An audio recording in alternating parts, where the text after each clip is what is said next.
their eyes open up like that. Let's wake up the boy. Maybe he doesn't want to wake up, but really cool animals. My hands are clean, so I can't touch them, but oh, there he goes. Such amazing frogs.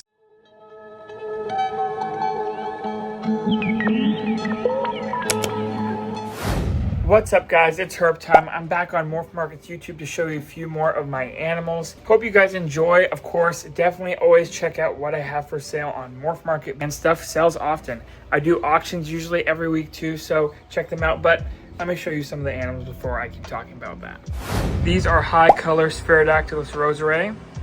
That's a baby right there with the stripes, and then this is a subadult juvenile that's just starting to get some adult pattern. That might be a male. Just look how colorful that is. Now these are a very outgoing microgecko species, probably the best if you want something to watch in your terrarium.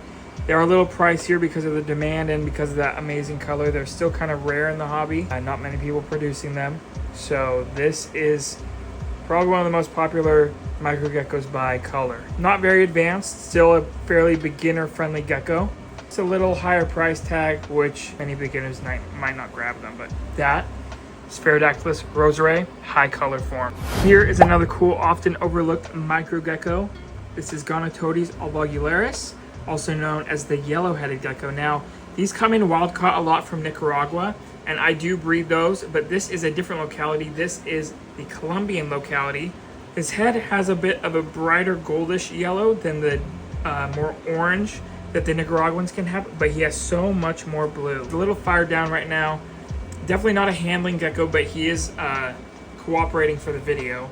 And these are just amazing geckos. I sell captive bred. I sell wild caught of the Nicaraguan when I've taken care of them for a while and they're established, because this is just a cool gecko that I would like to establish in the hobby. I think more people should work with them. The wild caughts can do well if they're established. I only sell established ones that I've taken care of, and I would feel comfortable selling to someone. An amazing gecko. You never know when imports stop. So this is a Colombian version, which don't get imported, but the Nicaraguans come in and they're just as amazing in their own way. That is Gonatodes albugularis. The Nicaraguan ones are albugularis fuscus. These are baby Spherodactylus argus, common name the oscillated gecko, and what they lack in coloration, I think they make up for in pattern. You can't really tell with these guys. As babies, the pattern isn't as distinct, but you can kind of see on this one on the right how it kind of has a celestial pattern. Well, as adults, they get like, it looks like a starry night. It's just a beautiful pattern. They have that orange tail.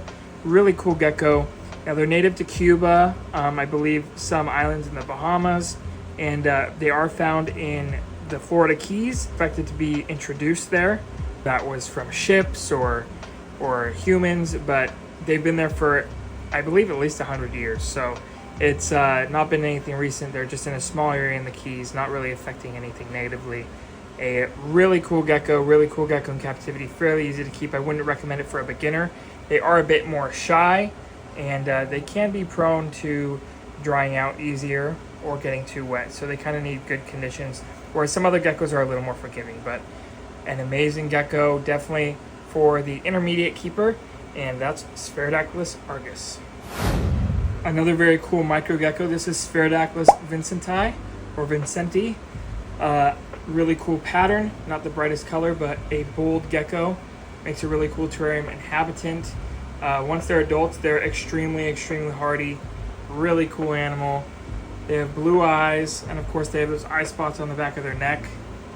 This is a male. The females have a bit more pattern, and just another really amazing gecko.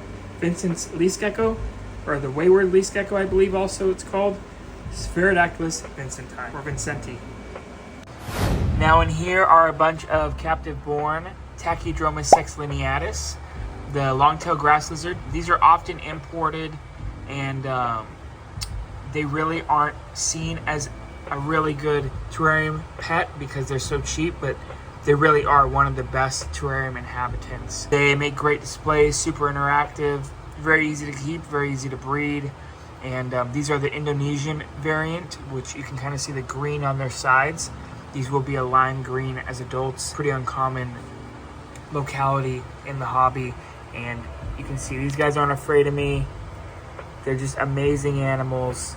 definitely, if you can get any type of grass lizard, I know the last video I showed the Tachydermis dorsalis. Well, these are just as cool, not as bright green, but equally as fun to keep, and you should try it if you can. A rack system at Herptime, well, yes, this is a rack system with Tropiocolotes tripolitanus. These are a sand gecko from Egypt, and they live communally. Males get along with males, females along with females, and they are just amazing little micro geckos. You can see that one has an egg in her, that little glow in the back of her belly. And they're in racks right now just because I am limited on space, but once I move facilities, these guys will get enclosures. They do well in racks though, and I stack cork bark like this, kind of mimicking how rocks would be stacked in the wild. Of course, I don't want to stack heavy rocks and these guys get crushed, so I just opt for the cork. Now, these are tripolitanus. I have another species right here. This is Studneri, a little bit different looking. Now you can see there's a lot in here. It's a little crowded. These guys are getting moved, like I said, in a few weeks. But they do really well communally, and they have really cool personalities. So just some other really, really cool microgeckos that aren't often seen in collections. And here are some of my favorite animals I keep. Golden Mantelas. This is a breeding group of them, and this is a very simple setup how I keep them. Frogs have really become one of my favorite things to keep in the last year, and these are by far my favorite. I don't know if I have to explain it. I mean, look at them. They're awesome, amazing animals. I've made plenty of videos about these guys on my socials, but go there to check them out. Let me show you other frogs. Here's one really amazing species of frog that I love. This is the Vietnamese Mossy frog, and they are just so cool. I have not bred these yet. It's really hard to get females because they are temp sexed as tadpoles based on the water temperature, and it's hard to get females. So I'm raising up a bunch of wild caught individuals that I'm praying I get at least one female, but just an amazing frog species. I've bred other species in this genus of Theloderma, but this would be a really cool species to breed, and there's a high demand for them, so it would ease some pressure on wild-caught animals and just amazing captive creatures. The last frogs I'll show you guys are my red-eye tree frogs. This is a male-female pair in what we call amplexus. Now, I misted them last night, so obviously that kind of got them in the mood. To breed them, I would have to throw them in a rain chamber, but I'm still fattening up the females, giving them food, making sure they have all that energy to produce some eggs. So I probably won't throw them in a rain chamber for a few more weeks, but the male's ready, and we'll see if the female's ready. The cool part is when you wake them up, their eyes open up like that. Let's wake up the boy. Maybe he doesn't want to wake up, but really cool animals. My hands are clean, so I can't touch them, but oh, there he goes. Such amazing frogs. Now, it's a shame these still come in wild caught in big numbers. Captive breeding is so important so that we can reduce that number. And for the pet trade, there's no reason to import this type of frog when they're so prolific and so easy to breed. So just one of the things I try to do at Herptime. Of course, I do sell wild caught animals, but my intention with those is always for people who want to produce them and help out the captive population. So we're gonna let these guys go about their way, sleep the rest of the day, and those are the red-eye tree frogs. There's plenty of anoles at Herptime, and I didn't show many in this video, but this is one that I just couldn't show. I walked by and I'm like, dang, this has to be in the video. This is Anolis Pogus Butt. This male is carrying a recessive gene called Ghost. It's a transparent gene, makes the skin see-through.